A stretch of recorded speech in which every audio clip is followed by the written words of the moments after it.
नमो अरिहन्ताणं ॐ ह्रीं नमो सिद्धाणं ॐ ह्रीं नमो आयर्याणं ॐ ह्रीं नमो उवच्छायाणं ॐ ह्रीं नमो लोये सप्पसाहूणं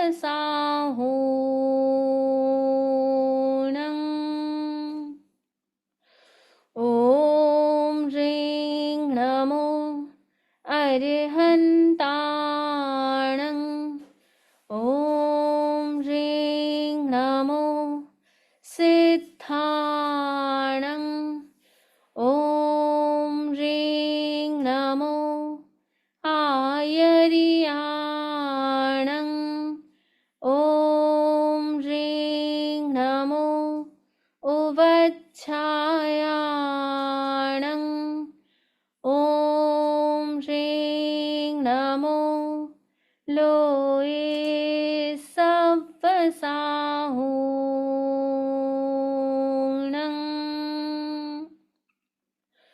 ॐ ह्रीं नमो अरिहन्ताणं ॐ ह्रीं नमो सिद्धाणं ॐ ह्रीं नमो आयर्याणं ॐ ह्रीं नमो उवच्छायाणं ॐ ह्रीं नमो लोये सप्पसाहूणं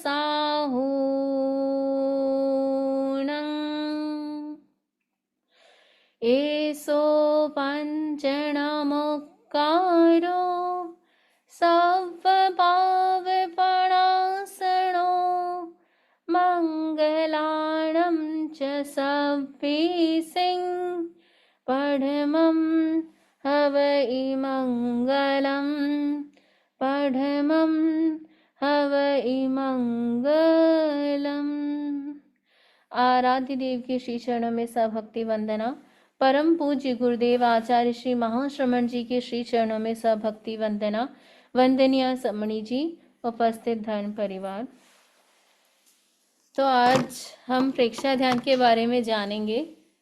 हम इसमें प्रैक्टिस से ज़्यादा फिलॉसफी पे ज़्यादा ध्यान देंगे कि क्या है प्रेक्षा ध्यान और इसके पीछे का बैकग्राउंड क्या है, क्यों हम प्रेक्षा ध्यान से हील कर सकते हैं, कैसे कर सकते हैं, इसके बारे में हम जानेंगे।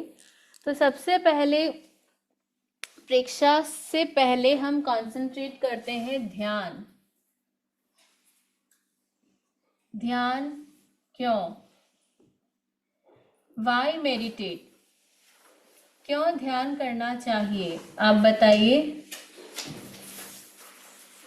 ध्यान क्यों करना चाहिए? मन को स्थिर करने के लिए।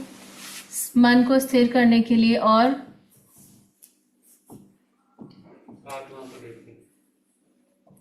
आत्मा को देखने के लिए और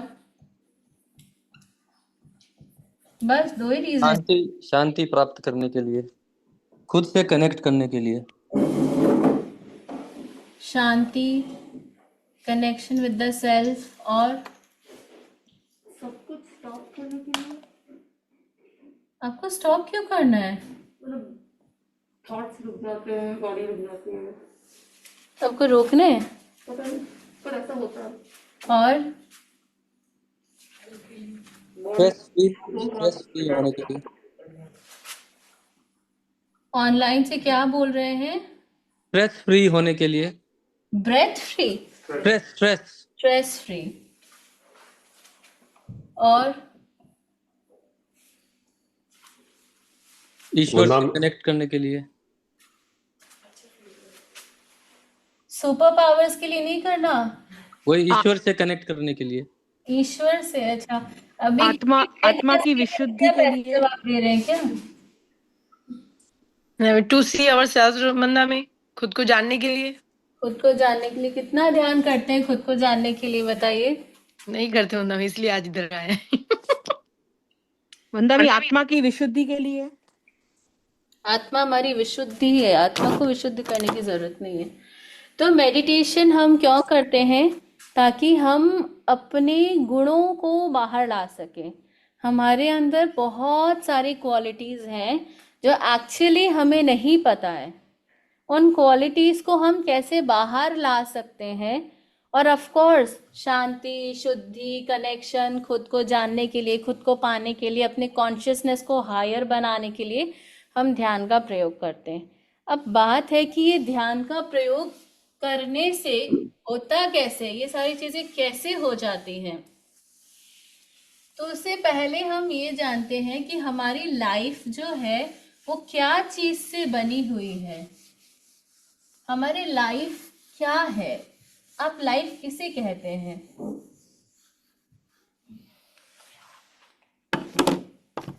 जस्ट मैं आपको एक वर्ड दूं, लाइफ, आप क्या डिस्क्राइब करेंगे इसे?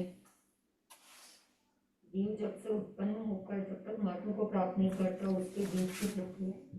बर्थ एंड डेथ और बर्थ एंड डेथ के बीच में जो पीरियड है उसको लाइफ कहते और हैं। बर्थ एंड डेथ के बीच में जो पीरियड है उसको ये लाइफ। मैंने लिख दिया, birth and death and it's journey, और कर्म कर्म, और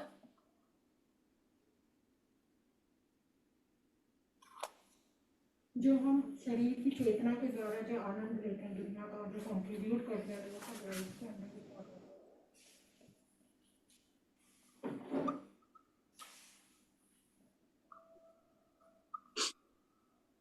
चलिए मैं बताती हूँ। Body, mind, soul, events, activities,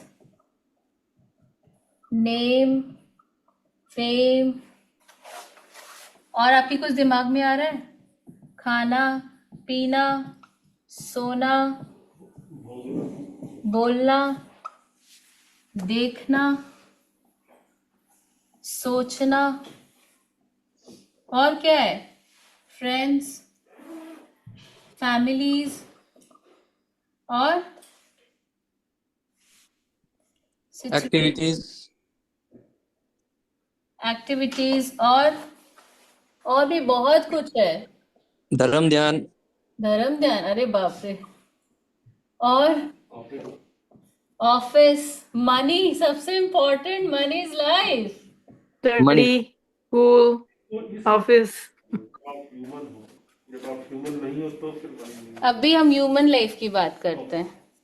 और कुछ? कर्म की निद्रा का थोड़ा सा अटैचमेंट, प्लेजर, पेन, 18 पास सारे नहीं।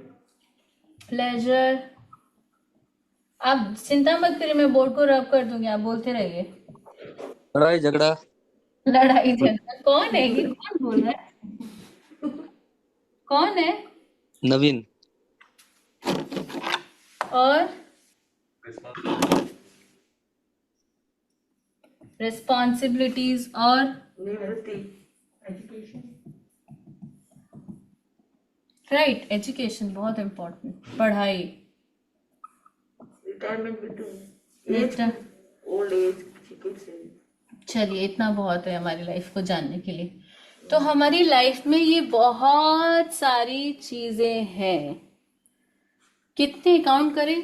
1 2 3 4 5 6 7 8 9 10 11 12 13 14 15 16 17 18 19 20 21 22 23 24 25 26 27 28, आई थिंक 28 to 29 चीज़ें, हम अराउंड 30 चीज़ें हमने आज अभी डिस्कस की हैं। तो हमारी लाइफ इन बहुत सारी चीज़ों से बनी हुई है। अगर हम इन सारी चीज़ों को के बारे में बात करें और लाइफ के बारे में बात करें, तो मुझे ये बताइए, ये लाइफ का पार्ट एंड पार्सल है या पूरी लाइफ ही है? पार्ट एंड पार्सल है। पार्ट एंड पार्सल है, राइट? तो आइडियली पार्ट एंड पार्सल है या सच में पार्ट एंड पार्सल ही है? ये वो डिपेंड करता है पर्सन टू पर्सन। जनरली क्या होता है, जो आइडियल है वो ये है कि आई यानी सोल ये बीच में है और बाकी सारी चीजें इसके पेरीफेरी में है। Events, activities, friends, families, body, even ये सारे इसके पेरीफेरी में होनी चाहिए। लेकिन होता क्या है, होता है ये कि ये बीच में आ जाता है और आई यानी हम इसके पेरीफेरी में पहुंच जाते हैं। तो हमें क्या करना है, ध्यान हमें क्या सिखाता है, ये आई को यहां से यहां शिफ्ट कर दो, आई यहां पर है यहां शिफ्ट कर दो, आई यहां पर है यहां शिफ्ट कर दो। यानी जो जिसकी जगह है उसे अपनी जगह पर ले जाना या वहां तक पहुंच जाना, ये कला हमें ध्यान सिखाता है। जैसे एक व्यक्ति था, आचार्य श्री महाप्रज्ञ जी के उन्होंने दर्शन किए और जब दर्शन किए तो उसका चेहरा बहुत उतरा हुआ था। तो आचार्य श्री महाप्रज्ञ जी में घटना में अपने हिसाब से बता रही हूँ, अपनी भावों में उनसे पूछा क्या हुआ, तुम इतने कष्ट में क्यों हो? तो उसने कहा 2 रातों से सोया नहीं हूँ। क्यों नहीं सोए हो? खाना पीना बंद हो गया है। क्यों बंद हो गया है? मुझे एक कष्ट है। क्या कष्ट है? बहुत बार पूछने के बाद उसने बताया मेरा 100 रुपए का नोट खो गया है और अब नहीं मिल रहा है। 100 रुपए का नोट उस समय बड़ी बात थी, अभी के हिसाब से हम नहीं भी समझे तो भी उस समय बड़ी बात थी। और उसने कहा मेरा 100 रुपए का नोट खो गया है, मैं उसे ढूंढ रहा हूं लेकिन मुझे मिल नहीं रहा, इसलिए मैं परेशान हूं। तो उसने क्या किया, 100 रुपए के नोट को बीच में ला दिया और आई यानी खुद अब उसके चक्कर लगा रहा है। जब हम कोई चीज के चक्कर लगाते हैं तो हमारी एनर्जी जो है डिप्लीट होती है, अपलिफ्ट होती है, डिप्लीट। तो इसीलिए अब उसको नींद भी नहीं आ रही, खाना भी नहीं खाया जा रहा है और ऐसी चीजें हो रही है। तो हमें क्या करना है, हमें हमेशा ये ध्यान रखना है आई बीच में है। अब बाकी इसके चक्कर में कोई भी हो, सपोज कोई फैमिली मेंबर भी हो जिसकी डेथ हो गई,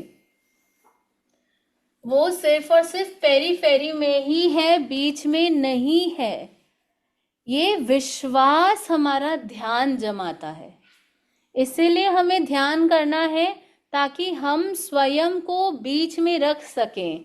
बाकी सारी चीजें जो है वो क्या है, टेम्पोररी है। जो आई है वो जाएगी, ये विश्वास हो जाना, इसीलिए हम ध्यान का प्रयोग करते हैं। तो अब जब ये विश्वास हो जाएगा तो शांति, कामनेस और एनर्जी, अपलिफ्टमेंट ये सब अपने आप हो जाएगा। क्योंकि जिस कारण हमारी एनर्जी खराब हो रही थी, डिप्लीट हो रही थी, खत्म हो रही थी, उस कारण को ही हमने हटा दिया। तो हमें क्या करना है, आई को बीच में लाना है, बाकी सारी चीजें पेरीफेरी में है, बोलने से नहीं आएगा। जब हम करते हैं तब हमारा विश्वास जमता है। एवरीडे प्रैक्टिस अगर हम करते हैं तो हमारा विश्वास जमता है, अदरवाइज विश्वास नहीं जमेगा। आप सुने, बहुत बार सुनने के बाद कहीं जाकर दिमाग में कभी कोई सिचुएशन में क्लिक होगा कि नहीं मैं आत्मा हूँ, जनरली नहीं होता है। इसीलिए हम ध्यान का अभ्यास करते हैं, ध्यान की प्रैक्टिस करते हैं। तो हमारी लाइफ जो जो चीज़ों से बनी है उनमें हमारी एनर्जी लगती है। जो भी हमारे लाइफ में सिचुएशंस हैं, इवेंट्स हैं, इवेंट्स हो गए, सिचुएशन इवेंट्स एक ही हो गया, खाना पीना, जो भी हमारी एक्टिविटीज हैं, मन से सोचना, बोलना, इन सब में एनर्जी लगती है। अब ये एनर्जी आती कहाँ से है? बाहर एनर्जी नहीं है, एनर्जी हमारे अंदर प्रोड्यूस होती है। अब जब हम आई को बीच में नहीं रखते हैं तो ये एनर्जी जो है ये बिखर जाती है, बिखर जाती है, चैनलाइज नहीं होती। अगर चैनलाइज नहीं होती तो ये हमें परेशान करती है। तो हम क्या करते हैं, हम ध्यान से अपनी प्रोड्यूस्ड एनर्जी को चैनलाइज कर देते हैं। कहाँ चैनलाइज करते हैं? नीचे हमारे प्रोड्यूस होती है, हम उसे ध्यान से ऊपर ले जाते हैं। अगर हमारे ब्रेन तक पहुंच गई, अगर एनर्जी चैनलाइज हो गई, तो फिर बाहरी चीजें हमें अफेक्ट नहीं करेंगी। तो ध्यान से हम अपनी एनर्जी को ऊपर अपलिफ्ट कर देते हैं, चैनलाइज कर देते हैं। तो जब एनर्जी चैनलाइज होती है तो क्या होता है? आचार्य श्री महाप्रज्ञ जी ने एक बहुत अच्छी घटना बताई है कि एनर्जी चैनलाइज होती है तो क्या होता है। आचार्य श्री महाप्रज्ञ जी एक घटना बताते हैं। एक राजा था, बहुत बड़ा नामी राजा, और वो अपने पाथवे से, राजमार्ग से जा रहा था। उसकी रथ यात्रा निकल रही थी। बहुत से लोग उसे देखने के लिए, राजा के वैभव को देखने के लिए, राजा के दर्शन करने के लिए अपने घरों से बाहर निकल कर आ रहे थे। तो राजा भी बहुत खुश था, भाई इतने लोग मुझे देख रहे हैं, इतने लोग मुझे जानते हैं, मैं कितना नामी हूँ, कितना लोगों तक पहुंचा हुआ हूँ। तो राजा जा रहा होता है, लेकिन उसकी नजर एक मैदान में पड़ती है। इतने लोग उसे देख रहे हैं, वहां उसकी नजर नहीं पड़ती। मैदान में कुछ बच्चे खेल रहे होते हैं और वो राजा को नहीं देख रहे होते हैं, उसकी नजर वहां जाती है। अब राजा के दिमाग में होता है, बाहर इतना शोर शराबा है, बाहर इतनी मेरी जयकार हो रही है, तो फिर ये बच्चे आकर्षित क्यों नहीं हो रहे, ये बच्चे मेरे पास, मेरी तरफ क्यों नहीं आ रहे हैं। तो राजा को इतनी खलबली होती है कि वो अपनी रथ को वहीं स्टॉप करके उस मैदान में जाता है। लोग सोच रहे क्या हो गया, क्या हो गया, राजा उतर क्यों गया रथ से। पर राजा के तो मन में खलबली कि वो कर क्या रहे हैं जो उनको मेरे तरफ उसका अटेंशन नहीं है। तो वहां जाते हैं और बच्चों को बोलते हैं, अरे बच्चों क्या कर रहे हो। तो बच्चे जवाब नहीं दे रहे। तो राजा वापस बोलता है कि देखो तुम्हारे सामने कौन खड़ा है। तो एक बच्चा बोलता है, कोई भी खड़ा हो, हमें क्या। वापस राजा बोलते हैं, अरे तुम्हारे सामने राजा खड़ा है, देखो तो सही। तो भी वो बच्चे अच्छा रिस्पांस नहीं देते, उनको कोई फर्क नहीं पड़ता राजा है या कोई रंग है। तो फिर राजा उनसे वापस पूछता है कि तुम क्या कर रहे हो। तो एक बच्चा बोलता है, मिट्टी का पुतला मिट्टी से खेल रहा है। तो आचार्य श्री महाप्रज्ञ जी ने कहा है कि ये आवाज कहाँ से आती है। कोई सामान्य बात नहीं है ये बताना कि मिट्टी का पुतला मिट्टी से खेल रहा है। हमने सुना तो बहुत है कि हम मिट्टी के पुतले, पर हम समझ पाते हैं क्या खुद को? नहीं समझ पाते। पर उस बच्चे ने कहा मिट्टी का पुतला मिट्टी से खेल रहा है। तो आचार्य श्री महाप्रज्ञ जी ने कहा कि ये आवाज कहाँ से आई।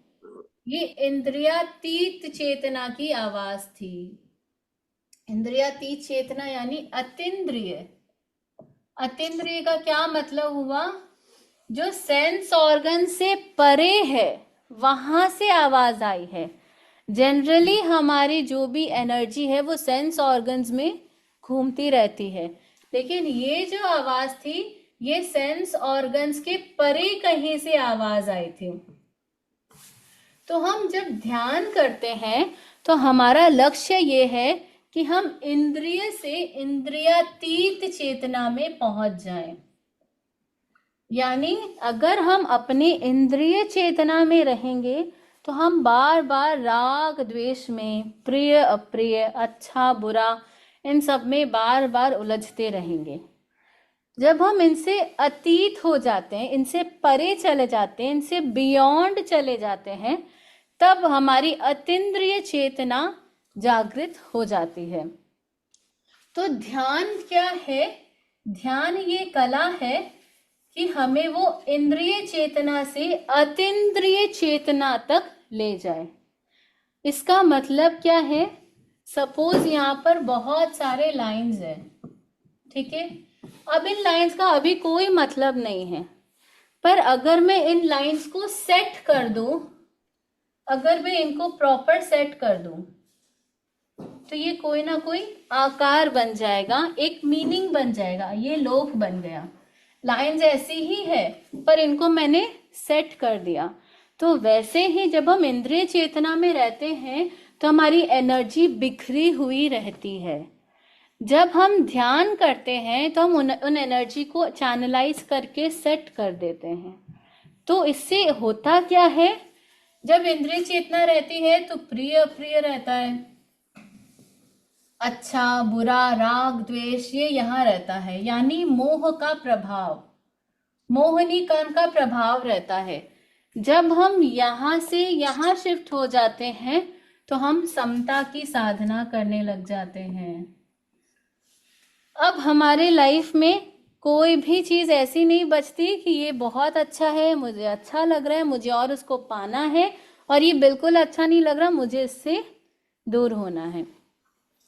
तो हम यहाँ से यहाँ पहुंच जाते हैं अगर हम ध्यान को करें, ध्यान के बारे में जानें, ध्यान को सीखें और ध्यान की अच्छी रेगुलर, इम्पॉर्टेंट रेगुलर प्रैक्टिस करें तो, ठीक है। तो अब हम समझते हैं कि प्रेक्षा का मतलब क्या होता है। ये आपने बहुत बार हमसे सुना है और अभी हमने सेलिब्रेशन भी किया था, वहां पर भी आपने जाना होगा क्या मतलब होता है प्रेक्षा का। देखना।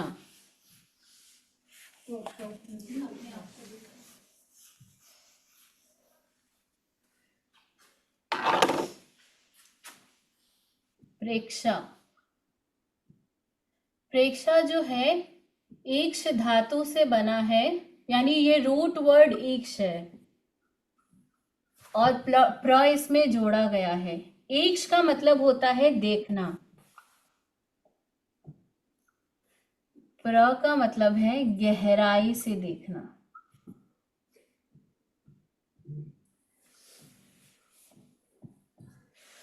ईक्ष का मतलब होता है देखना और प्र का मतलब होता है गहराई से देखना। कहाँ देखना? गहराई से देखना। दूसरे की गलती क्या है ये? गहराई से देखना। उसने क्या गलत बोला है ये? गहराई से देखना उसने क्या पहना है, कितने खर्च किए, कहाँ गया है, ये नहीं।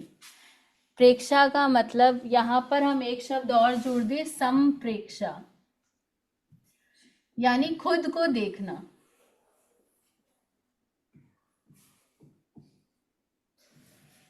यानी हमें स्वयं को देखना है। जब हम इंद्रिय चेतना में रहते हैं तो हम बाहर देखते हैं, जब हम अपने अतीन्द्रिय चेतना में पहुंचते हैं तो हम भीतर देखते हैं।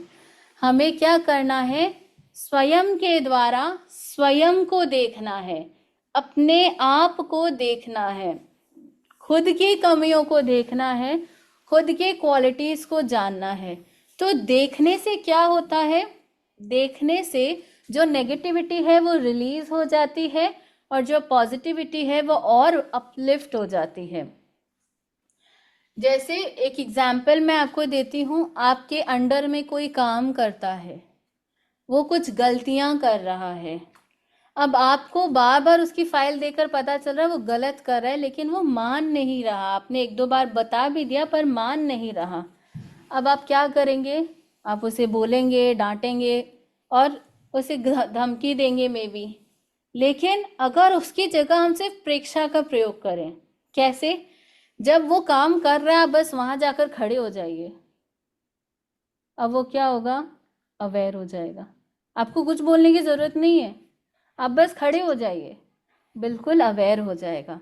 अब उसे पता चल जाएगा कि इनको पता चल गया कि मैं गलती कर रहा हूं, तो अब मुझे अवेयरनेस रखनी है। अगर हाँ ऑनलाइन में कैसे खड़े होंगे? तो कुछ ऑनलाइन काम दिया है। ऑब्जर्व कर सकते हैं ना आप जुड़ के, उसको बोलिए मेरे सामने जूम पे काम करो। ओके। जैसे इंडिया की मैं बात करूं, यहाँ तो झाड़ू साफी आप लोग खुद ही करते होंगे या मशीन्स करते हैं। इंडिया में काम वाली बाई झाड़ू साफी करती है, ठीक है। आप इग्नोर करिए, आप उसे मत नोटिस करिए, वो कोई भी कोना साफ लगभग नहीं करेगी। अब बस सोफे पे बैठ के उसे देखिए, वो 4 बार एक ही कोना साफ करेगी। सिर्फ देखना है, बिना बोले, कुछ भी नहीं करना, सिर्फ देखना है। उतना में वो अवेयर हो जाती है। तो जब दूसरे को देखने से वो अवेयर हो जाता है, तो हम अगर अपनी नेगेटिविटीज को देखते हैं तो हमारी भी अवेयरनेस के कारण वो नेगेटिविटी रिलीज हो जाती है। जैसे सामान्यतया खाना बहुत जल्दी खाते हैं हम, बिना चबाए, बस 2 बार 3 बार चबाया निगला, है ना। लेकिन आइडियली क्या होना चाहिए, 32 बार चबाने चाहिए। अब आप कभी अगर ट्राई करेंगे तो जबड़े दुखने आ जाएंगे। कितनी बाइट्स को आप 32 बार चबाएंगे? तो अब याद कैसे रहे चबाना है, कैसे जागरूकता रहे, बस देखो। बस आप मुंह में कवा ले रहे हो और उसे देखो, आपको अपने आप पता चल जाए कि अरे मैंने तो 3 बार में ही निगल लिया, मुझे और चबाना है। तो चबाने से आपके आंतों को भी राहत और आपके पेट को भी राहत।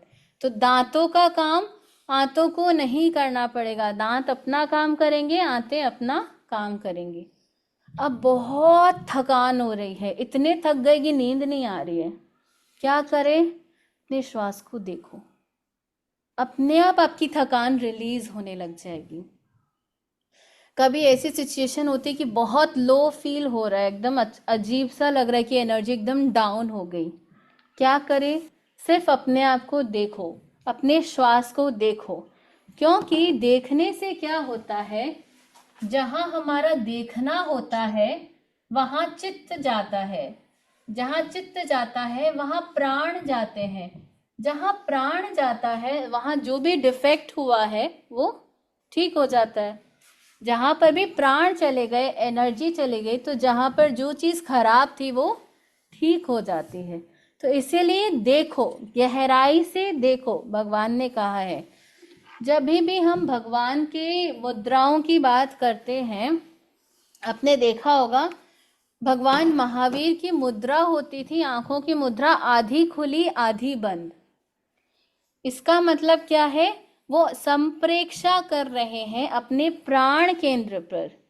ये जो हमारा प्राण केंद्र है, हम जब इस पर संप्रेक्षा करते हैं, देखते हैं, तो हमारा प्राण बॉडी में बैलेंस होता है। तो भगवान के लिए भी आगमों में शब्द का यूज किया गया पेहा, भगवान पेहा करते थे। पेहा प्राकृत वर्ड है जिसका हिंदी मीनिंग है प्रेक्षा। तो इसीलिए इस ध्यान की पद्धति का नाम प्रेक्षा ध्यान रखा गया, क्योंकि भगवान भी पेहा करते थे, प्रेक्षा करते थे। ठीक है, तो अभी हमें क्या करना है, अभी इन क्लासेस के दौरान हम आपको दोनों चीजें सिखाएंगे कि ध्यान करना कैसे है और करवाना कैसे है। तो आपको करवाना भी आना चाहिए, करना भी आना चाहिए। तो हम ध्यान क्यों कर रहे हैं? अपने राग द्वेष की स्थिति से मुक्त होने के लिए। हम राग द्वेष में ना उलझे, इसीलिए हम ध्यान कर रहे हैं। सिंपल सा है, आपके घर पे कोई अलमारी अचानक आपकी उस पे नजर गई, वाइट कलर है, अरे कितना सुंदर है, डार्क कलर है, अरे कितना स्मार्ट लग रहा है। तो हमारा हर थॉट में राग और द्वेष कहीं ना कहीं बैकग्राउंड में जुड़ा हुआ रहता है। किसी के कपड़े देखे, अरे वो अच्छा नहीं लग रहा है, अरे वो अच्छा लग रहा है। कुछ आपने शॉपिंग की, ये मुझे लेना है, ये मुझे नहीं लेना है। हमारे कंटिन्यूस राग द्वेष उसमें जुड़े हुए रहते हैं। इन राग द्वेष को हटाने के लिए हम ध्यान का प्रयोग करते हैं।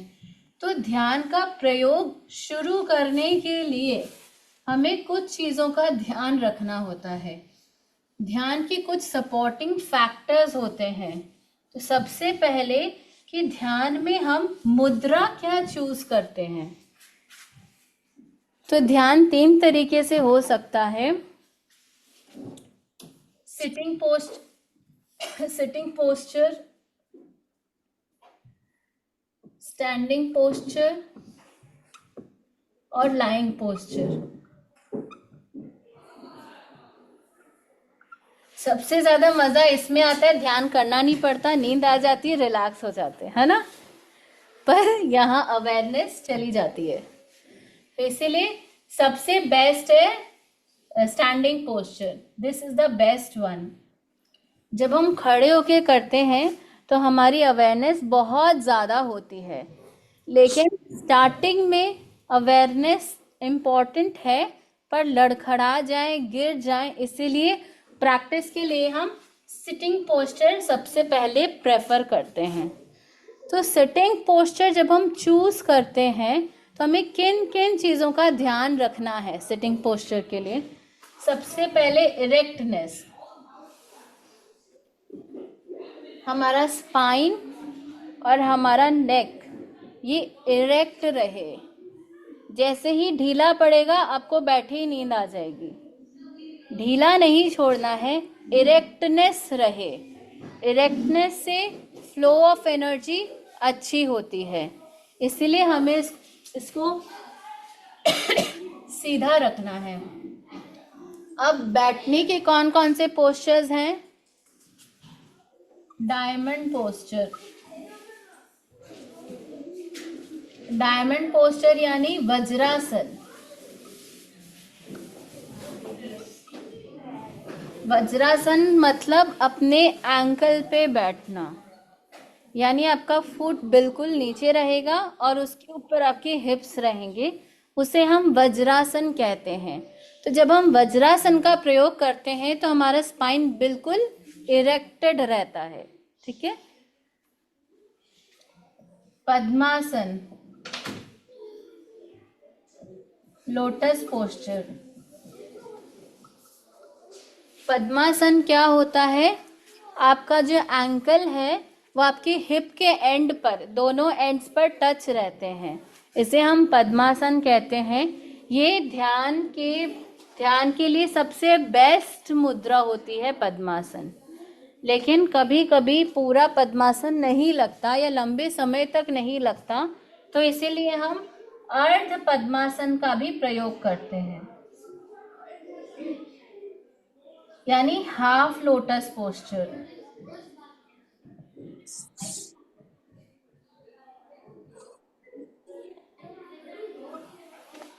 यानी आपका एक पैर नॉर्मल नीचे रहे और दूसरा पैर उसके ऊपर रहे।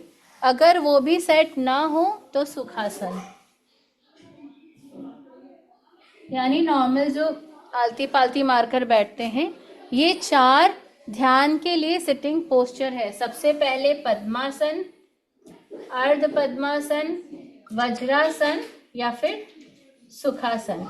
तो जब भी हम बैठकर ध्यान करें तो हमें ये ध्यान रहे कि हमारा स्पाइन और नेक बिल्कुल इरेक्ट रहे। जनरली भी ये चेयर्स मुझे नहीं समझ में आती, इन चेयर्स में स्पाइन इरेक्ट नहीं रहता है। हमें प्रयास करना है कि स्पाइन हमारा इरेक्ट रहे, और जब भी हम सहारा लेकर बैठेंगे तो स्पाइन इरेक्ट नहीं रहेगा। अगर आपको अपने बॉडी को सहारा देना है तो आप अपने लोअर बैक पे सहारा दीजिए। अगर आप अपर बैक पे सहारा देंगे तो आपकी बॉडी टेढ़ी होगी।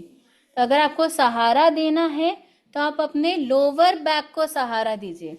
अगर आप लोअर बैक को सहारा देंगे तो आपकी बॉडी स्ट्रेट रहेगी। तो मैं यूज करता हूँ नॉर्मली, योगा ब्लॉक के ऊपर आप बैठें तो आपके तो कभी भी आपको अगर बैठने में पैर में झंझनाहट हो रही है या बैठने में दिक्कत हो रही है, आप कोई छोटा सा पतला कुशन अपने हिप्स के नीचे रखते हैं, उस पे आप बैठते हैं, पैर हल्के से नीचे रहते हैं, तो आपकी स्पाइन इरेक्टेड रहती है। तो ध्यान के समय स्पाइन इरेक्टेड होना बहुत ज़रूरी है। तो ये हमारे सिटिंग पोस्चर्स हो गए। कोई कोई भी लेग ऊपर हो सकता है।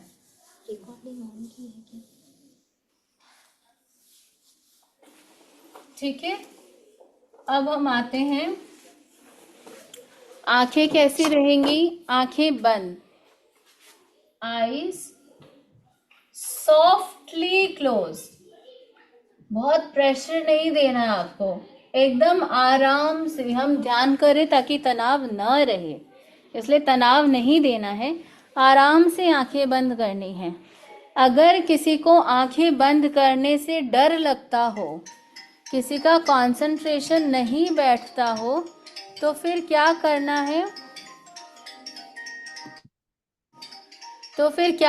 है?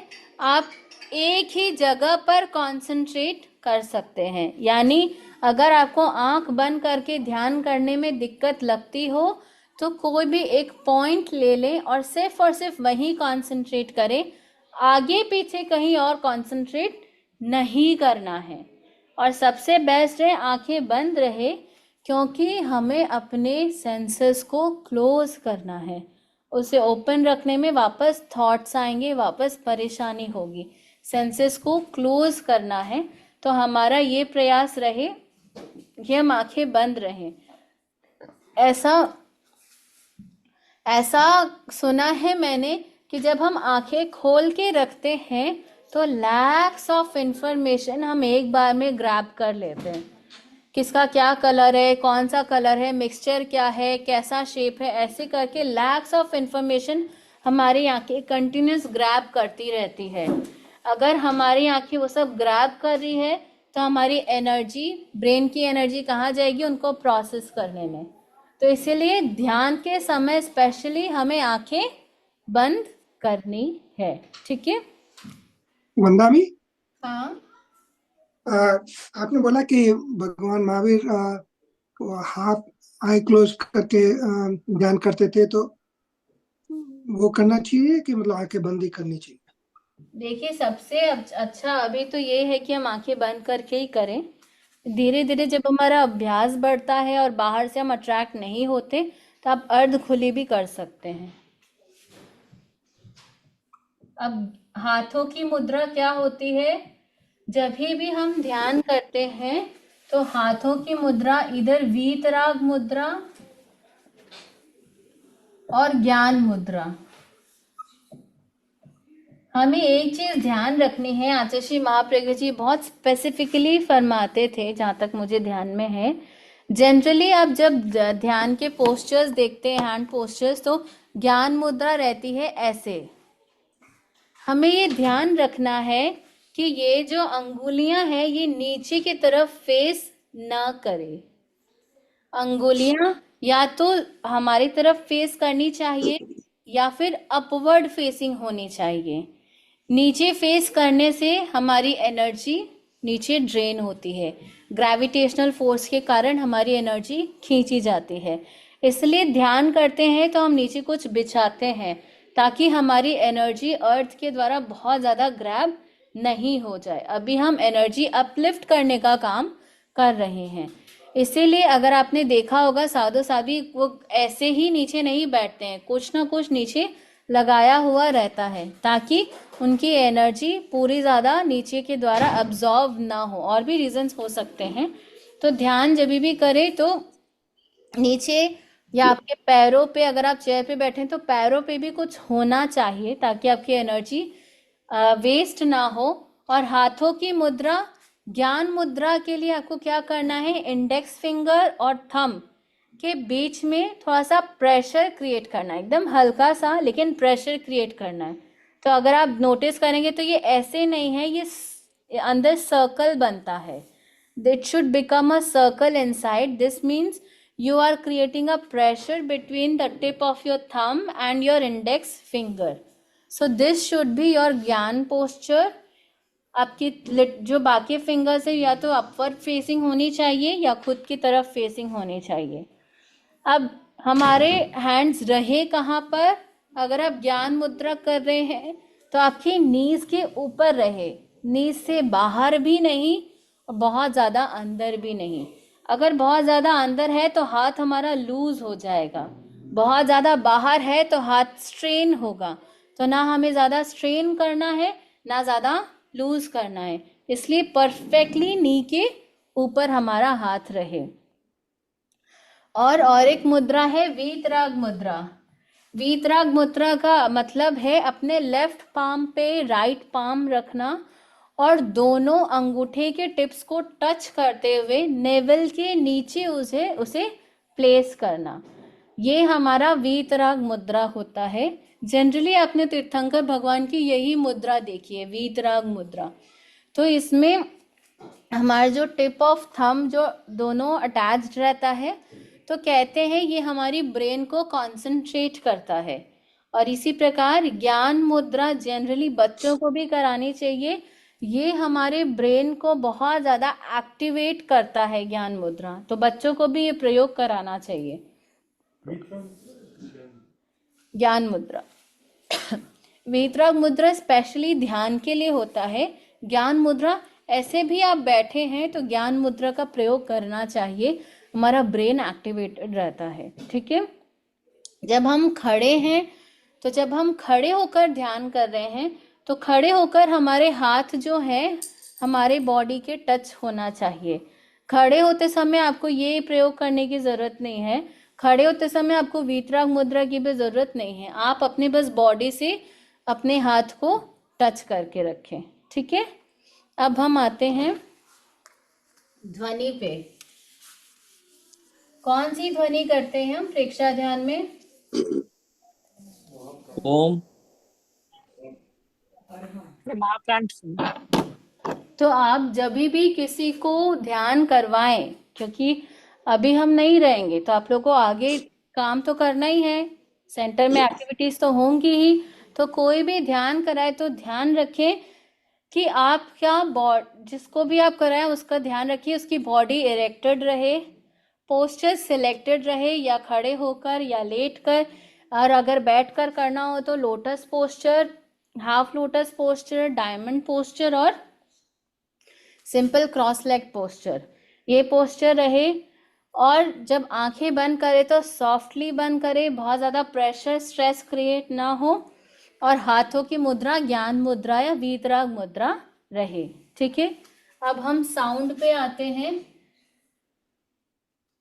ऐसे मैंने जनरली देखा है, और जब हम दूसरे मेडिटेशंस के बारे में देखते हैं, दूसरे प्रयोग जानते समझते हैं, तो उनमें मैंने देखा है कि उसमें साउंड्स का यूज़ नहीं होता है, डायरेक्ट आंखें बंद करके मेडिटेशन शुरू करवा देते हैं। बट हमारे प्रयोग में आतिशी महाप्रज्ञा जी ने स्पेशली साउंड्स को रेकमेंड किया है। क्यों किया है कि जब हम साउंड करते हैं, अरहम ध्वनि, ओम ध्वनि, महाप्राण ध्वनि, तो उससे हमारा माइंड जो है वो काम होता है। एनी टाइम हमारे थॉट्स के तूफान अंदर रहते हैं, तो जब हम अरहम की ध्वनि करते हैं तो हम उसे काम करते हैं। मैंने जनरली यहाँ देखा है कि यहाँ जब हम प्रयोग कराते हैं, जब ध्वनि कराते हैं या रेजोल्यूशन बुलवाते हैं, बहुत सॉफ्टली लोग बोलते हैं, बट हमें ये ध्यान रखना है कि वो लाउड और वाइब्रेंट होना चाहिए, बहुत तेज। आपकी बॉडी को, आपके माइंड को पता चलना चाहिए अभी कुछ और हो रहा है, नॉर्मल नहीं हो रहा है, अभी कुछ हम अलग कर रहे हैं। तो इसीलिए जब भी आप साउंड का प्रयोग करें, it should be loud and vibrant. जब आप उस हायर स्टेज में पहुंच जाएं, फिर तो हम सूक्ष्म ध्वनि में आ जाते हैं, फिर हम सूक्ष्म का प्रयोग करते हैं। बट जो बिगिनर्स हैं, जो बहुत ज़्यादा प्रैक्टिस नहीं करते हैं, उन्हें लाउड करना है, इतना लाउड और वाइब्रेंट कि आपके हर एक बॉडी सेल एक्टिवेट हो जाए। और इसी प्रकार जब हम आगे रेजोल्यूशन की भी बात करेंगे तो उसमें भी हाई हाई हमारा वॉइस होना चाहिए। संकल्प कर रहे हैं हम, तो कोई नॉर्मल जो आप बात करते हैं उस भाषा में आपको नहीं बोलना, यू शुड बी लाउडर। आपके माइंड को, सबकॉन्शियस कॉन्शियस माइंड को पता चलना चाहिए कि क्या हो रहा है। ठीक है, तो जब हम साउंड्स की बात करते हैं तो सबसे पहले अरहम साउंड जब भी आप खुद करें और करवाएं, अगर वो व्यक्ति ध्यान के बारे में, प्रेक्षा ध्यान के बारे में जानता है तो सबसे प्रेफरेबल अरहम साउंड है। नहीं जानता तो फिर महाप्राण ध्वनि या फिर ओम ध्वनि हो सकती है।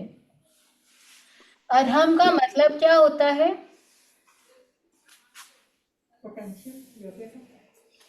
Highest potential.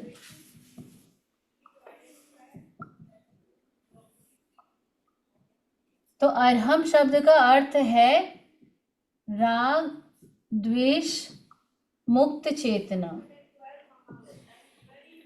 तो जब हम अरहम की ध्वनि करते हैं तो हम अपने आप को बताते हैं कि अभी मैं राग द्वेष से मुक्त क्षणों में जा रही हूँ और अपने हायर पोटेंशियल को मैं एब्जॉर्ब करने, ग्रैब करने या अनकवर करने जा रही हूँ। तो इसीलिए हम अरहम की ध्वनि करते हैं। और आचार्य श्री महाप्रज्ञ जी ने ये भी फरमाया है कि जब हम ध्यान करते हैं तो हमें आसपास एक कवच बनाना चाहिए। तो अरहम की ध्वनि हम इसलिए करते हैं ताकि हम कवच बना सकें। यानी जब हम ध्यान की गहराई में जाते हैं तो हमें बाहर से भी नेगेटिव एनर्जीज परेशान कर सकती हैं। तो हम क्या करते हैं, अरहम की ध्वनि करके हम अपने अराउंड एक ऑरा क्रिएट कर लेते हैं जो बहुत स्ट्रांग है, जिससे हम बाहरी नेगेटिव चीज़ों से अट्रैक्ट नहीं होते। तो बाहर तो ये हमें कवर करता ही है, अंदर में माइंड को भी ये ट्रेन करता है कि अभी मैं राग द्वेष से मुक्त क्षणों में जा रहा हूँ। ठीक है। तो अरहम की ध्वनि में अ, ह, र और बिंदी दोनों है, यानी म का उच्चारण और आधा र का उच्चारण। तो अ, आधा र, ह और फिर बिंदी यानी आधा म का उच्चारण, ये पूरा अरहम का उच्चारण होता है। जब आप लंबा ध्यान कर रहे हैं लाइक हाफ एन आवर, 1 घंटा, तब मिनिमम 9 टाइम्स अरहम की ध्वनि हम करते हैं। अगर आप छोटा कर रहे हैं आधी घंटा, 25 मिनट, 20 मिनट, तो एटलीस्ट 5 to 7 टाइम्स। और अगर आप सिर्फ 10 मिनट के लिए कर रहे हैं एटलीस्ट 3 टाइम्स। इतना कम से कम होना चाहिए ताकि आपका माइंड जो है वो काम हो जाए। ठीक है। तो एक बार हम अरहम की ध्वनि का प्रयोग करेंगे। आंखें कोमलता से बंद, रीढ़ की हड्डी और गर्दन बिल्कुल सीधी,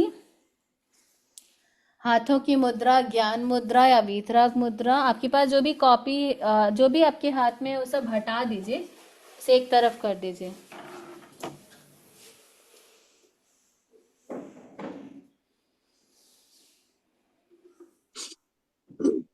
इनहेल करेंगे, लंबा गहरा श्वास लें। प्रयोग प्रारंभ करेंगे।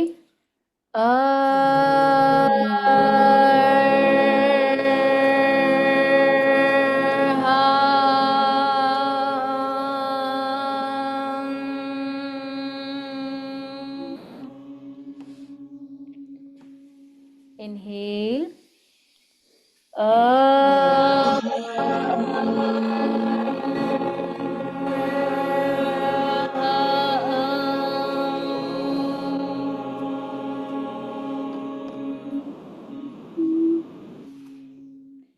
Inhale.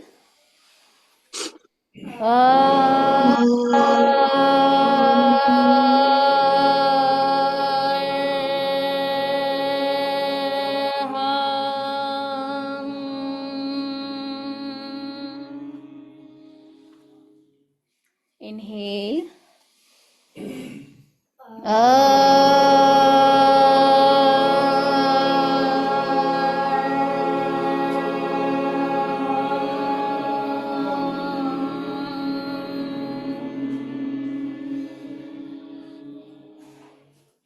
Inhale.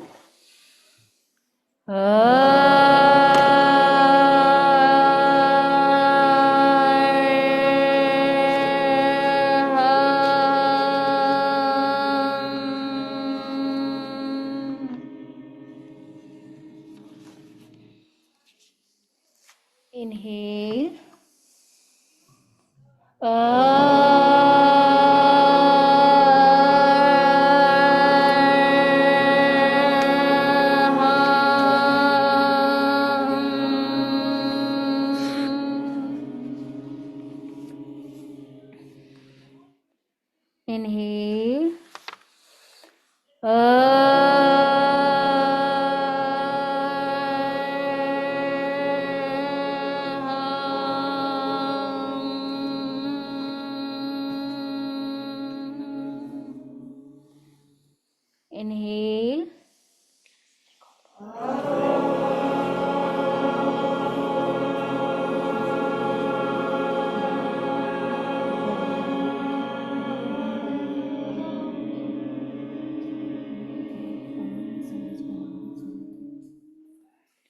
एक बार और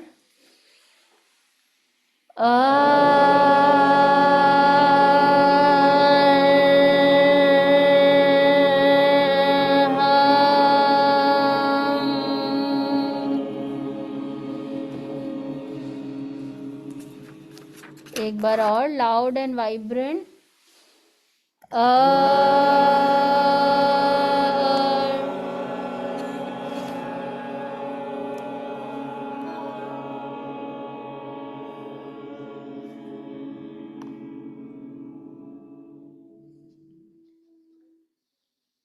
वैसे ही बनी रहेंगी, आंखें बंद, श्वास पर ध्यान।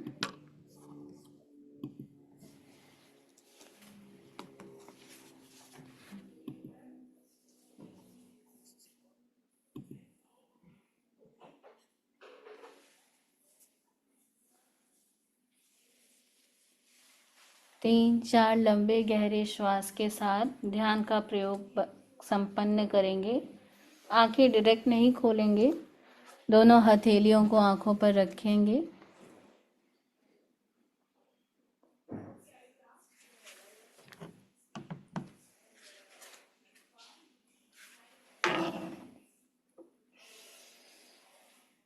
ओम अरहम।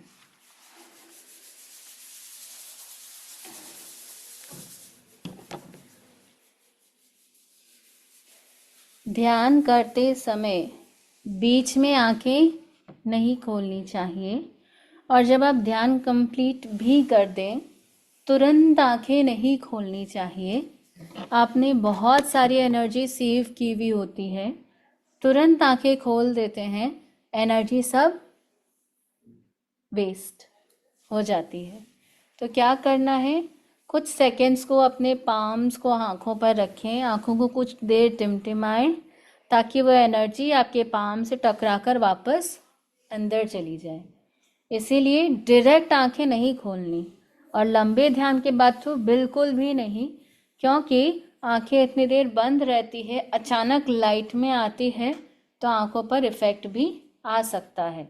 डायरेक्ट नहीं खोलनी है, थोड़ा सा हाथ रखकर आंखों को थोड़ी देर ब्लिंक करने के बाद आंखें खोलनी है।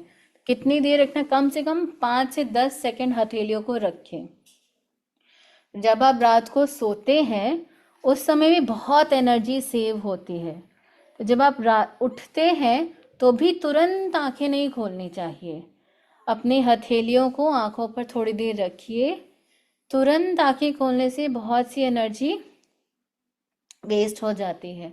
हाथों को थोड़ी देर रखिए, कुछ एनर्जी आप अंदर सेव करिए, फिर अपने नॉर्मल रूटीन में आइए। ठीक है,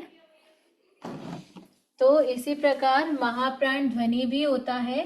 महाप्राण ध्वनि का मतलब क्या है, श्वास लेना और छोड़ते समय नाक से भंवरे की तरह गुंजार करना।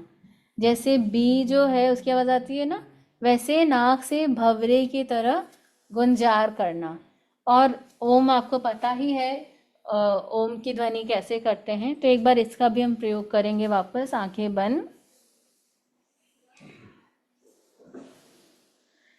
लाउड एंड वाइब्रेंट, इस चीज़ को आपको याद रखना है, आपकी बॉडी के सेल्स एक्टिवेट हों इस तरीके से आपको प्रयोग करना है। श्वास भरें, छोड़ते समय भंवरे की तरह नाक से गुंजार करेंगे।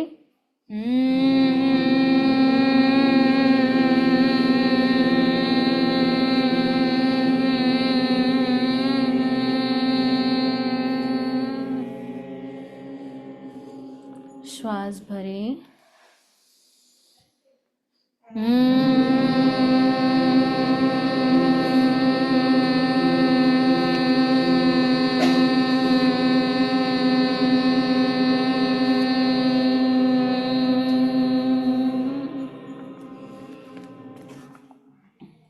श्वास भरें,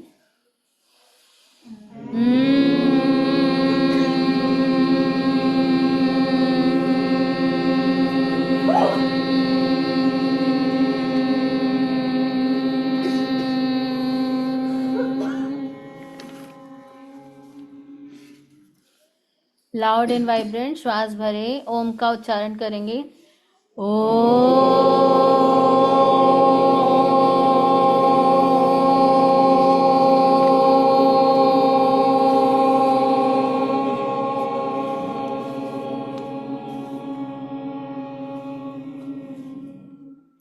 श्वास भरें।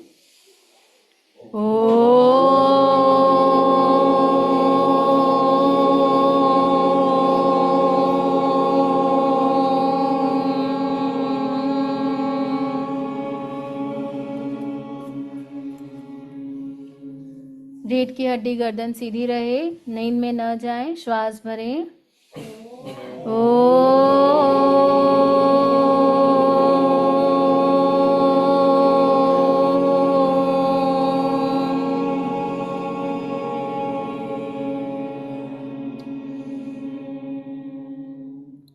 तीन चार लंबे गहरे श्वास के साथ प्रयोग संपन्न करेंगे।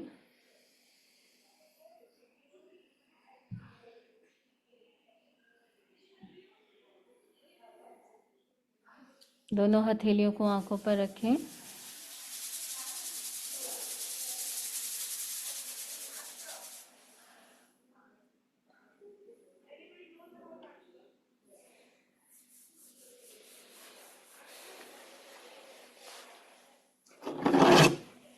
आपके सेल्स को पता चला कुछ, है ना? इसलिए लाउड और वाइब्रेंट करना है, ठीक है? हमारी बॉडी को पता चलना चाहिए।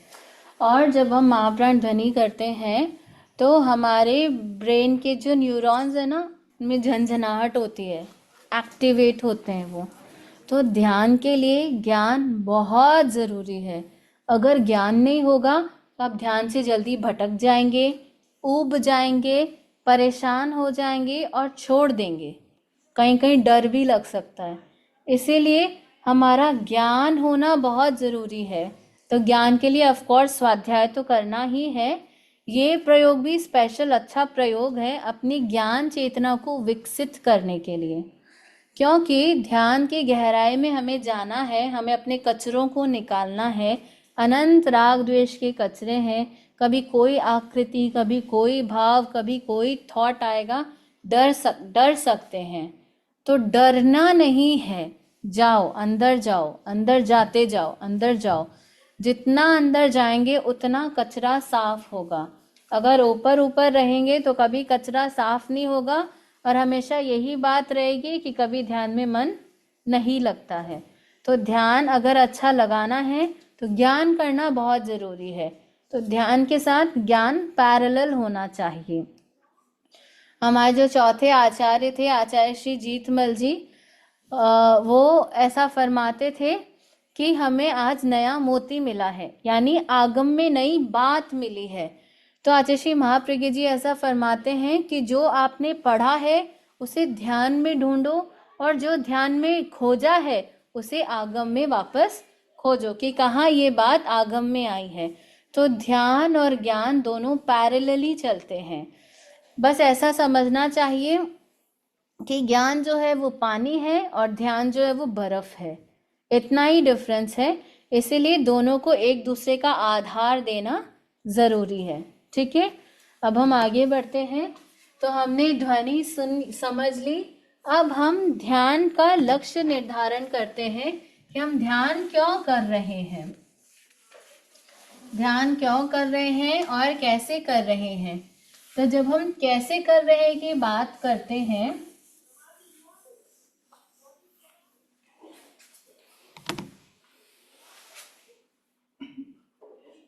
कैसे, तो हमारा ध्यान का सूत्र है संपिक्खये अपगमप्येणम्।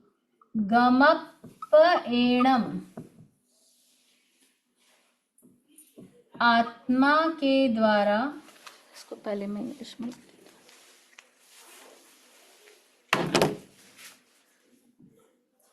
वरना भी इसका संधि विच्छेद करें तो ज्यादा समझ पड़े। हाँ,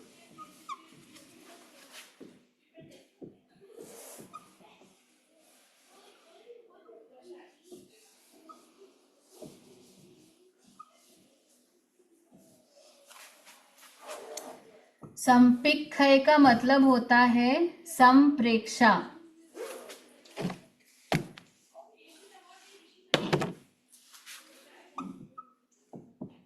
संप्रेक्षा यानी गहराई से देखना।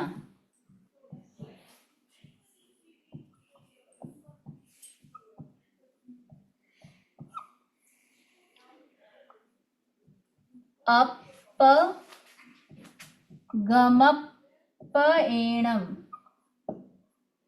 इसका मतलब क्या है?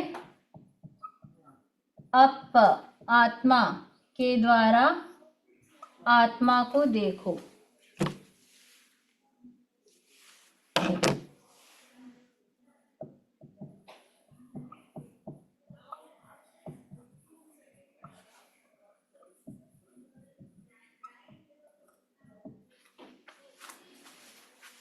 See yourself through yourself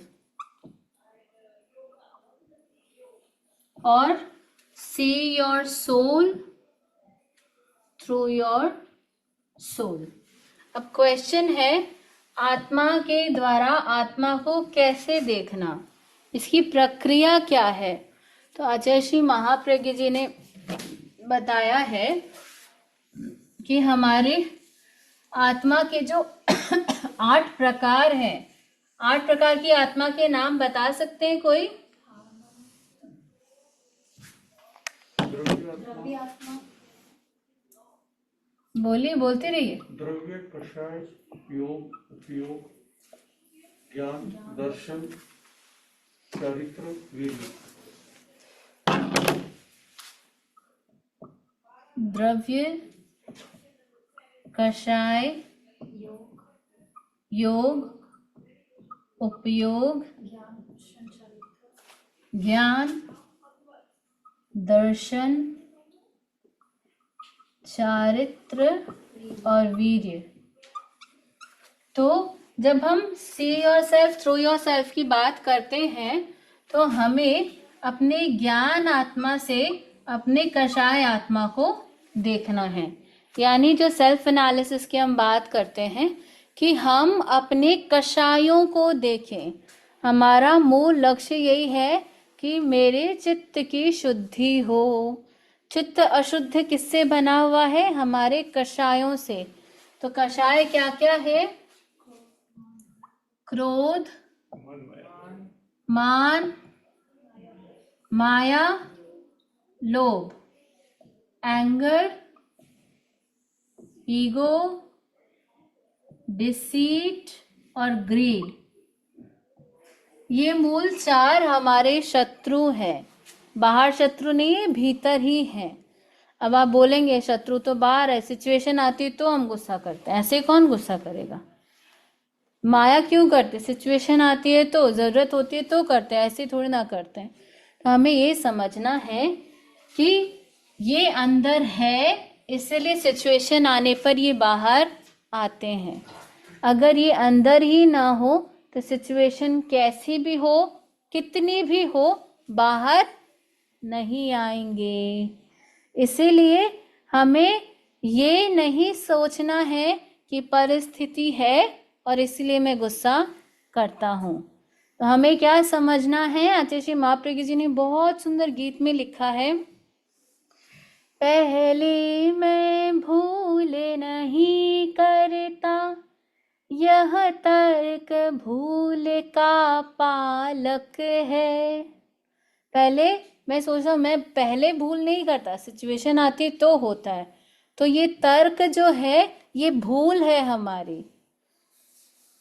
आवेश परिस्थिति वश करता, यह भ्रांत बुद्धि संचालक है। परिस्थिति आती है तो मैं आवेश करता हूँ, ये बुद्धि हमारी हमें भ्रांत करती है, हमें भटकाती है। हमारे अंदर कषाय हैं इसलिए बाहर आते हैं। नहीं तो भगवान महावीर के पास जो सिचुएशंस थे वो कम थे क्या? कानों में कीले ठोके गए, पैर में खीर पकाई गई, कभी उछाला गया, कभी कोई मारा, कभी किसी ने काटा, कभी कोई भौंक रहा है। स्थिति तो उनके पास भी थी पर कषाय नहीं थे। कप में कॉफी है, धक्का लगा, कॉफी बाहर गिरी। कॉफी कैसे गिरी? धक्का लगा था इसीलिए नहीं, कप में कॉफी थी इसलिए कॉफी बाहर गिरी। ये चीज हमें समझना है। कषाय हमारे अंदर है, ये क्रोध मान माया लोभ हमारे अंदर है। इसीलिए कभी सिचुएशन का निमित्त पाकर, कभी बिना कोई सिचुएशन के बाहर आते रहते हैं, उफान आता रहता है। हमें इस उफान को खत्म करना है।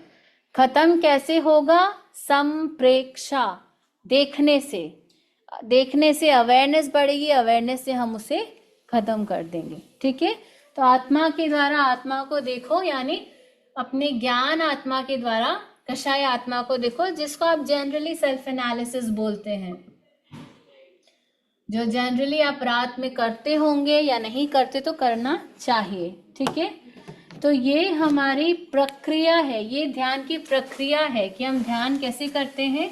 See yourself through yourself. अब हम ध्यान क्यों करते हैं, इसके लिए ध्यान का रेजोल्यूशन आता है। मैं चित्त शुद्धि के लिए प्रेक्षा ध्यान का प्रयोग कर रहा हूँ, यानी मेरे चित्त की शुद्धि के लिए मैं ध्यान का प्रयोग कर रहा हूँ। बाकी मुझे पैसा चाहिए, घर चाहिए, गाड़ी चाहिए, लग्जरी चाहिए, सुपर पावर्स चाहिए, मुझे वर्ल्ड रिकॉर्ड बनाना है, मुझे ये करना है, मुझे वो करना है, मेरी पोटेंशियलिटी इस चीज़ में बढ़े, इसके लिए हम ध्यान नहीं करते। प्रेक्षा ध्यान का लक्ष्य है चित्त शुद्धि के लिए प्रेक्षा ध्यान का प्रयोग। अब जब ये बात आप बाहर दूसरे लोगों को बताते हैं, लोकल अमेरिकन्स को बता रहे हैं, कुछ ऐसे फ्रेंड्स को बता रहे हैं जिनका ये लक्ष्य नहीं है, सबका ये लक्ष्य नहीं होता। They are very lucky people जिनका ये लक्ष्य होता है कि मैं अपनी शुद्धि के लिए ध्यान करूं। जनरली लोगों का लक्ष्य क्या होता है? शांति। तो आप उन्हें ये समझाएं शांति के लिए ध्यान करो, स्ट्रेस रिलीज करने के लिए ध्यान करो, एंगर को ओवरकम करने के लिए ध्यान करो, है यही सारी चीजें, बट हमारा मूल शब्द है चित्त शुद्धि के लिए।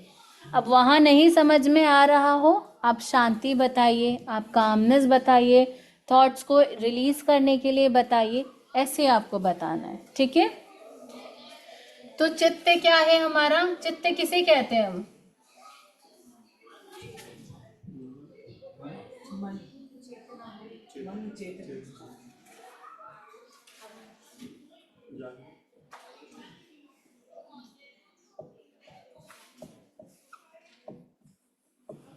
ये सारी चीजें अलग अलग हैं, ये अलग अलग चीजें हैं। तो चित्त क्या है? सपोज ये हमारी आत्मा है,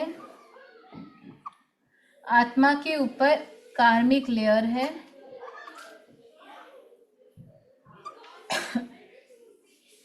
इसके ऊपर एक और इलेक्ट्रिकल बॉडी होती है जिसे हम तेजस शरीर बोलते हैं। ठीक है, तो जब हमारी आत्मा जो है, जो हमारी चेतना है, ये चेतना बिल्कुल प्योर है, एकदम प्योरेस्ट फॉर्म में है। हमारी चेतना में कभी भी कुछ गंदगी नहीं होती, वो हमेशा से शुद्ध थी, शुद्ध है, शुद्ध रहेगी, वहाँ कभी भी दिक्कत नहीं होती है। लेकिन उससे जो कॉन्शियस रेज बाहर निकलते हैं, आत्मा की जो रश्मियां बाहर निकलती हैं, ये जब रश्मियां कार्मिक लेयर से होकर निकलती हैं तो ये कॉन्टामिनेट हो जाती हैं, मैली हो जाती हैं। फिर ये आगे तेजस शरीर से मिलती हैं, तो यहाँ तेजस शरीर जो हमारे क्रियाओं से रिलेटेड है और ज़्यादा कॉन्टामिनेट हो जाती हैं। तो ये जब रेज बाहर निकलती हैं तो ये अशुद्ध होती हैं। तो हम चेतना की शुद्धि के लिए नहीं, चित्त की शुद्धि के लिए ध्यान का प्रयोग करते हैं। इनको हम विशुद्ध बनाने के लिए ध्यान का प्रयोग करते हैं। यानी हमारी आत्मा अभी भी प्योरेस्ट फॉर्म में ही है, वहाँ कुछ भी गंदगी मैलापन नहीं है, लेकिन उसके जो कॉन्शियस रेज बाहर निकलते हैं वो कार्मिक बॉडी होने के कारण गंदे बाहर निकलते हैं। तो अब हम डायरेक्ट कार्मिक बॉडी पर जब हम काम करना चाहते हैं तो उसके लिए हम चित्त पे काम करते हैं। जैसे जैसे हमारा चित्त विशुद्ध होता रहेगा वैसे वैसे ये कार्मिक लेयर जो है ये पतला पड़ता रहेगा और हमारी जो विशुद्ध चेतना है उससे निकलने वाली रश्मियां भी विशुद्ध होंगी, शुद्ध होंगी। ठीक है। चित्त आत्मा की जो रश्मियां हैं जो कार्मिक लेयर से तेजस शरीर से होते हुए बाहर आती हैं, ये हमारे भाव को प्रभावित करती हैं और भाव हमारे मन को प्रभावित करता है। तो जो भी इंडियन फिलोसॉफीज है ना, उन्होंने मन और इंद्रियों को बहुत गाली दी है। मतलब जो भी ऋषि मुनि और हुए हैं कि हमारे जो इंद्रियां है वो लोलुप है, वो खाना चाहता है, देखना चाहता है, सुनना चाहता है, बोलना चाहता है, ये सब करना चाहता है। कोई कहता है कि हमारा मन बहुत मैला है, मन भटकता है, मन इधर करता है, मन कहता है ऐसा करो, मन कहता है वैसा करो। लेकिन आचार्य श्री महाप्रज्ञ जी ने बहुत जोर देकर कहा है कि मन जो है, मन और इंद्रियां, इनका कोई दोष नहीं है, इनका काम सिर्फ देखना जानना है, इसका काम राग द्वेष में उलझना नहीं है। ये राग द्वेष कहाँ से आते हैं? ये राग द्वेष भावों से आते हैं। और ये भाव किससे प्रभावित होते हैं? ये चित्त की अशुद्धता से प्रभावित होते हैं। मतलब आप समझ लीजिए, ये मन और इंद्रियां नौकर है। आप आचार्य श्री का प्रवचन सुनेंगे तो बहुत बार गुरुदेव के प्रवचन में ऐसा रहा है, मन और इंद्रियां नौकर हैं, इनकी कोई गलती नहीं है। ये प्रभावित किससे होते हैं? ये हमारे भाव तंत्र से प्रभावित होते हैं और ये भाव तंत्र लगभग चित्त की अशुद्धि से प्रभावित होते हैं। यहाँ से हमें सारे ऑर्डर सजेशंस आते हैं, ये देखो, ये खाओ, ये बोलो, ऐसा करो, ऐसा सुनो, ऐसा करो। इसीलिए हमें चित्त की शुद्धि पर जाना है। अब आपके लिए मैं ऐसे बोल दूं, अगर मैं इंडियन फिलोसॉफीज की बात करूं या उनकी बात करूं तो उन्होंने कुछ ने ऐसा भी कहा है कि जीभ को काट दी, आँख को फोड़ दिया। ये आँख को बार बार देखने का मन करता, आँखों से आँख को ही फोड़ दो, जीभ को ही काट दो। लेकिन आचार्य श्री महाप्रज्ञ जी ने कहा है कि सामान्य व्यक्ति अपनी आँख को नहीं फोड़ सकता, जीभ को नहीं काट सकता, तो क्या वो ध्यान नहीं कर सकता? कर सकता है। तो आचार्य श्री तुलसी ने एक सूत्र दिया है, शक्य नहीं है शब्द न सुनना यदि श्रोत के खुले हो द्वार। शक्य यही है हो न शब्द में द्वेष राग का अनुसंचार। यानी शक्य नहीं है शब्द न सुनना, खुले श्रोत्र के हैं जब द्वार। कान खुला है, कान को एनी टाइम आप बंद नहीं कर सकते। तो आप सोच रहे मैं सुनूं ही ना ताकि मेरे को राग द्वेष आए, तो ये पॉसिबल नहीं है, ये शक्य नहीं है। तो क्या पॉसिबल है? शक्य यही है हो न श्रोत्र में या शब्द में द्वेष राग का अनुसंचार। ऐसे ही सभी इंद्रियों के लिए है। शक्य नहीं है कोई भी चीज देखना यदि आंखों के खुले हैं द्वार। शक्य यही है होना उसमें राग द्वेष का अनुसंचार। देखना बंद नहीं किया जा सकता, खाना बंद नहीं किया जा सकता, बोलना बंद नहीं किया जा सकता। तो क्या किया जा सकता है? उसमें राग द्वेष न जुड़े, ये बंद किया जा सकता है। तो ये प्रक्रिया हमें ध्यान से मिलती है। ध्यान जो है वो रूट पे काम करता है, बाहर काम नहीं करता, बाहर उसका काम नहीं है, रूट पे काम है। जहाँ बीमारी है, जहाँ गंदगी है, जहाँ परेशानी है, वहाँ ध्यान काम करता है। तो इसीलिए हम ध्यान के लिए क्या करते हैं? रेजोल्यूशन, मैं चित्त शुद्धि के लिए, उस रूट पर काम करने के लिए ध्यान का प्रयोग कर रहा हूँ। ठीक है। मुझे फिर भी कंफ्यूजन है, चित्त की डेफिनेशन कैसे करते हैं? हमारी चेतना की जो रश्मियां हैं उन्हें चित्त कहते हैं। चेतना हमारी शुद्ध ही है, सही है, अच्छी है, प्योर है, फुल ऑफ क्वालिटीज है। तो फिर गुस्सा कहाँ से आता है, माया कहाँ से आती है, भावनाएं कहाँ से उमड़ती हैं? तो जब ये चित्त जो है ये कार्मिक बॉडी से, कर्म शरीर से होते हुए निकलता है, क्योंकि आत्मा की लगभग पूरी जगह कार्मिक लेयर सराउंडेड है, कुछ प्रदेशों को छोड़कर। बहुत गाढ़ा, बहुत मोटा, पतला नहीं, बहुत मोटा। तो आप समझ लीजिए अंदर कोई चीज पड़ी है, कोई वाइट चीज पड़ी है और उसके ऊपर कीचड़ है। अब उस वाइट चीज को आप निकालने जाएंगे तो कीचड़ इतना गाढ़ा है, वो लगे बिना रहेगा क्या? नहीं रहेगा। तो इसीलिए क्या होता है, जब वो बाहर आती है तो वो मैली निकलती है बाहर। तो डायरेक्ट कीचड़ पे तो हम नहीं जा सकते, तो कीचड़ से जो बाहर निकल रहा है, जो अभी हमको प्रभावित कर रहा है, उस पे हम पहले काम करते हैं। फिर धीरे धीरे हम कीचड़ को साफ करना शुरू करते हैं, तब हम आत्मा के पास पहुंचते हैं। ठीक है, रेज है या वाइब्रेशन, रश्मि है तो वाइब्रेशन ही, बट उनको बोला जाता है कि चित्त की रश्मियां जो है, ये सब है, सब एनर्जी, सब कुछ एनर्जी ही है। ठीक है, तो एक थोड़ा सा रिकैपिचुलेट कर लेते हैं। ध्यान के लिए हम ध्यान क्यों कर रहे हैं? राग द्वेष से मुक्त होने के लिए। राग द्वेष से युक्त ऑलरेडी हम हैं, मुक्त होने के लिए हम ध्यान का प्रयोग कर रहे हैं। और तो वो जो रेस है, या तो जो वह पुद्गल है, आत्मा तो पुद्गल नहीं है, तो वो रेस वाइब्रेशन हुए या कुछ भी हो तो पार्टिकल्स हुए तो पुद्गल हो गए। वाइब्रेशंस, पार्टिकल्स तो जरूरी नहीं है, जरूरी नहीं है, वो चित्त की रश्मियां ही है। माने वो पुद्गल नहीं है, चित्त की रश्मियां पुद्गल तो हो ही नहीं सकती। नहीं, पुद्गल नहीं है। जब वो मन के रूप में अभिव्यक्त होती है, इंद्रियों के रूप में, तब वो पुद्गल बनती हैं। यानी मन पुद्गल है, चित्त पुद्गल नहीं है। ठीक है,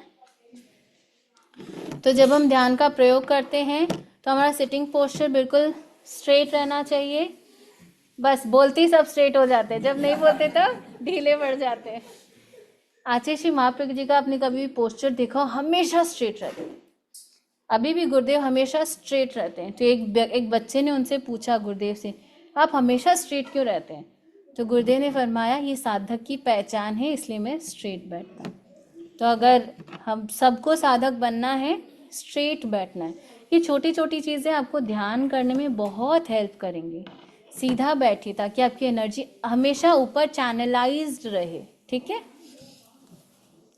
तो सीधा बैठना है, गर्दन बिल्कुल सीधी रहे और आंखें कोमलता से बंद रहे। अरहम की ध्वनि, ओम की ध्वनि, महाप्राण ध्वनि का प्रयोग।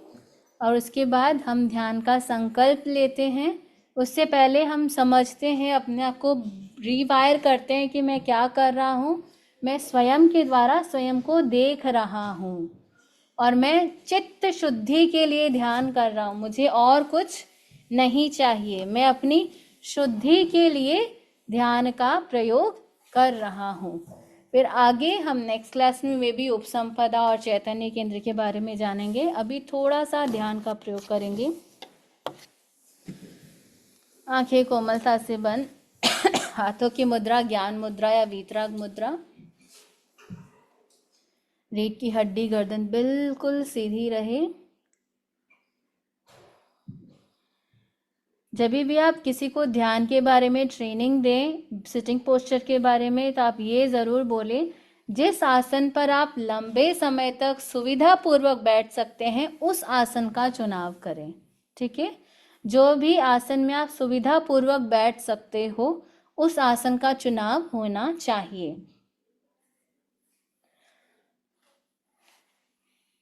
पूरा ध्यान श्वास पर। श्वास आ रहा है, श्वास जा रहा है।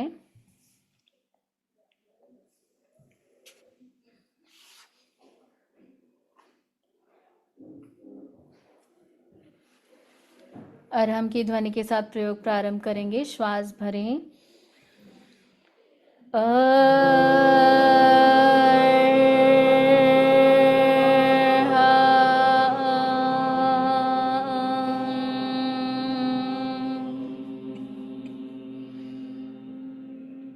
श्वास भरें।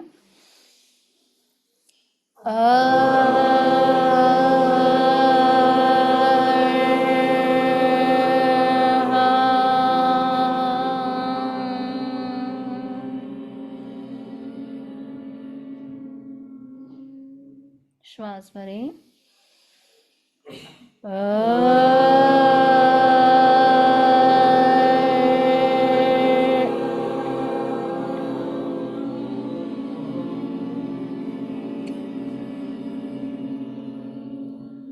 लाउड एंड वाइब्रेंट श्वास भरें।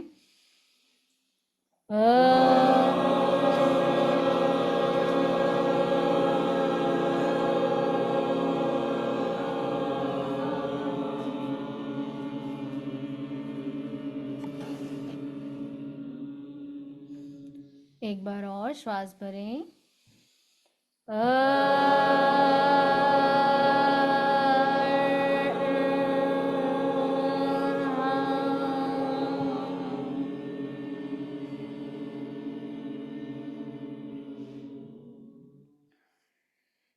Sampikhai apagam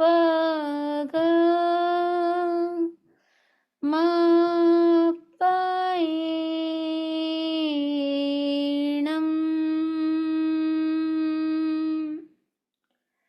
आत्मा के द्वारा आत्मा को देखें, स्वयं स्वयं को देखें। अपने आप को देखने के लिए ही प्रेक्षा ध्यान का प्रयोग करें। संपिख्खये अपगमपायेणम्।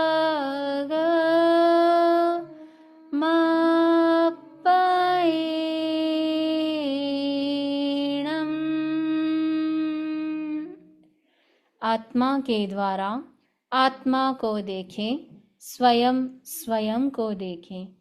अपने आप को देखने के लिए ही प्रेक्षा ध्यान का प्रयोग करें। संपिख्खये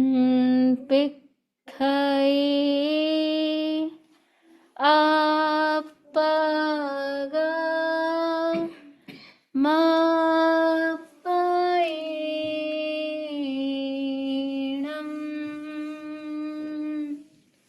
See yourself through yourself. To perceive yourself, practice preksha meditation.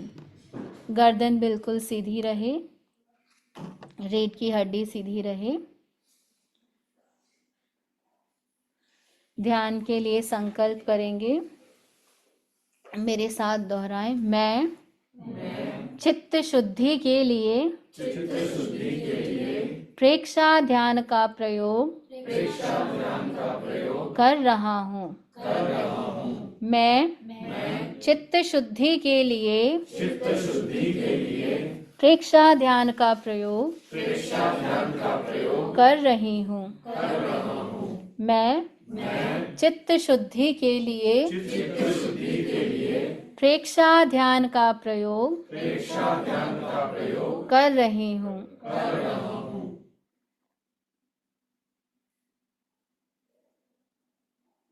ध्यान का पहला चरण कायोत्सर्ग। अपने चित्त को पैर के अंगूठे से लेकर पूरे शरीर में फैलाएं। पूरे शरीर को शिथिल होने का सुझाव दें। गर्दन सीधी रहे। अपने आप को सुझाव दें, पूरा शरीर शिथिल हो रहा है। यदि आपको झोंके आ रहे हो तो आप खड़े होकर भी कर सकते हैं। पूरे शरीर को सुझाव दें, पूरा शरीर शिथिल हो रहा है।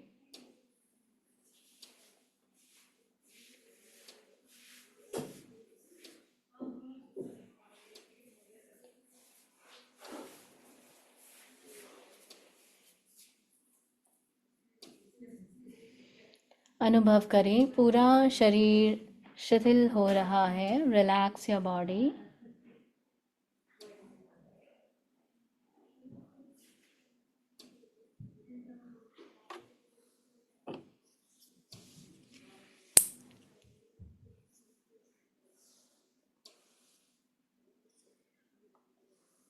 अनुभव करें पूरा शरीर शिथिल हो चुका है। कहीं कोई अकड़न, कोई तनाव नहीं। अपने शरीर के प्रति होने वाले ममत्व का विसर्जन करें। Relax the attachment towards your body.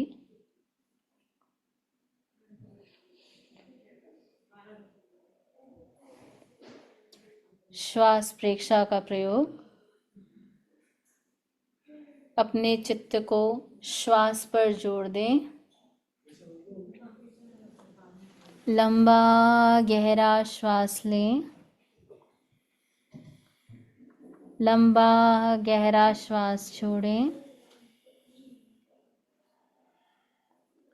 श्वास लें। श्वास छोड़ें।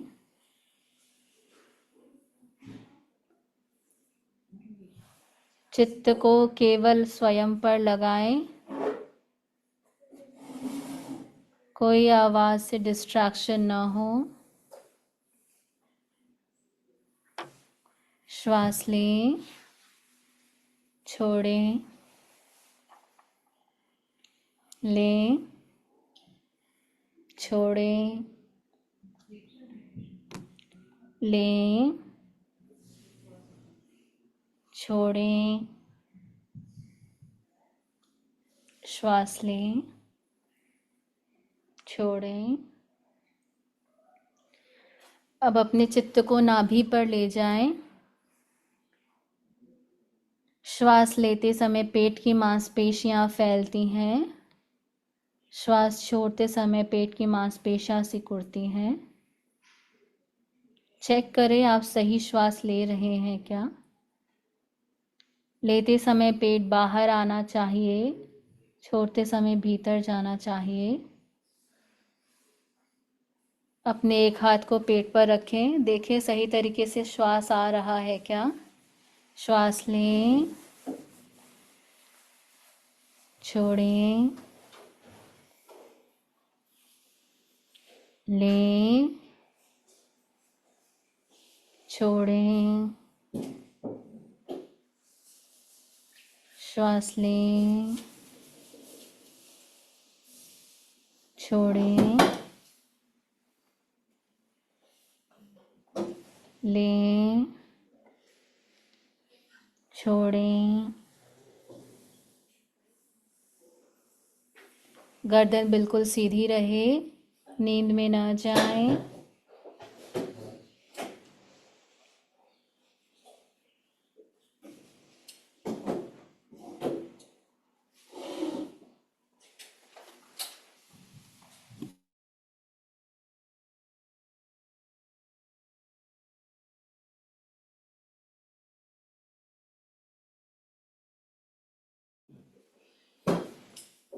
अब दोनों नथुनों के बीच संधि स्थल नाक के भीतर कंसंट्रेट करेंगे।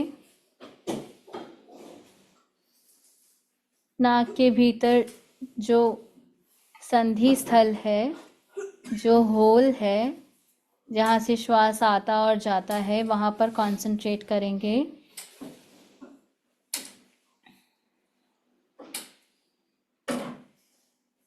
आते जाते श्वास को देखें।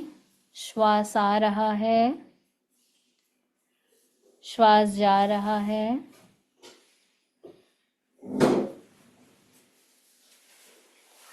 श्वास आ रहा है। श्वास जा रहा है।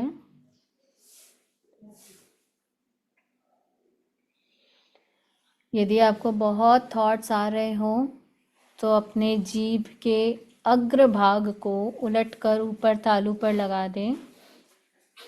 Touch the tip of your tongue to your upper palate. गर्दन सीधी रहे। रीढ़ की हड्डी सीधी रहे।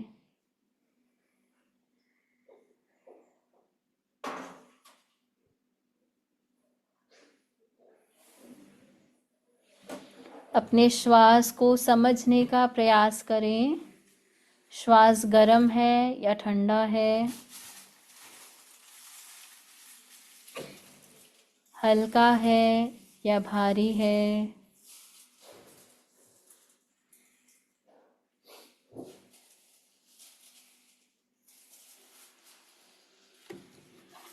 कहीं कहीं कोई डिस्ट्रैक्शन नहीं, सिर्फ स्वयं को देखने का प्रयास, स्वयं को समझने का प्रयास।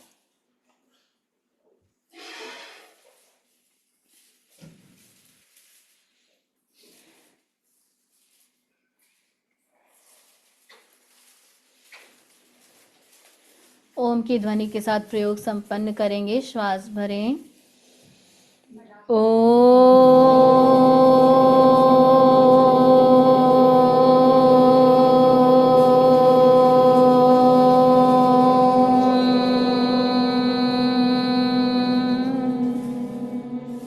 श्वास भरें।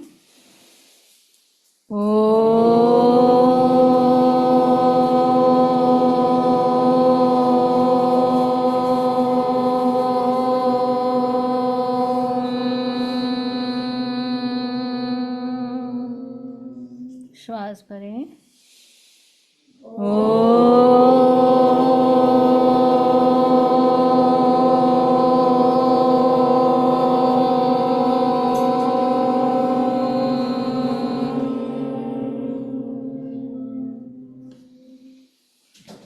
ध्यान का प्रयोग संपन्न। दोनों हथेलियों को आंखों पर रखेंगे।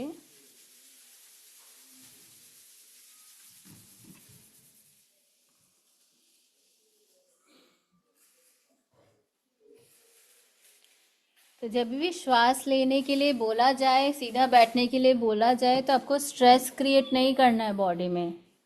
आप आराम से जब सीधा बैठ सकें, बहुत ज़्यादा कंधे तान कर बैठना ये रिलैक्सेशन नहीं है, इससे आपकी और पेन आ सकता है।